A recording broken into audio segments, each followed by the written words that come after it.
பஞ்சாப் மாநிலத்தில் நடைபெற்ற பல்கலைக்கழகங்களுக்கு இடையேயான கபடி போட்டியில் தமிழக வீராங்கனைகள் மீது தாக்குதல் நடத்தப்பட்ட சம்பவம் பெரும் அதிர்ச்சியை ஏற்படுத்தியுள்ளது.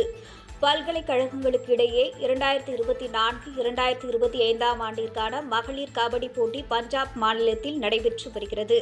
இதில் தமிழ்நாட்டை சேர்ந்த அன்னை தெரசா பல்கலைக்கழகம், அழகப்பா பல்கலைக்கழகம் உள்ளிட்ட பல்கலைக்கழகங்களைச் சேர்ந்த வீராங்கனைகள் பங்கேற்றுள்ளனர்.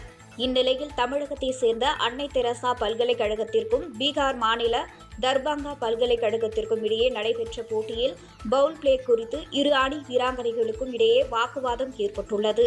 இது தொடர்பாக நடுவரிடம் புகார் அளித்த தமிழக வீராங்கனையை பீகார் வீராங்கனைகள் அங்கிருந்து நாற்காலிகளை வீசி தாக்குதல் நடத்தினர். இதில் தமிழக வீராங்கனைகள் படுகாயமடைந்தனர். மேலும் தமிழக அணியின் பயிற்சியாளரும் தாக்கப்பட்டதாக கூறப்பட்ட நிலையில் அதனை தமிழக விளையாட்டு மேம்பாட்டு ஆணையத்தின் செயலாளர் மேகநாத் ரெட்டி மறுத்துள்ளார்.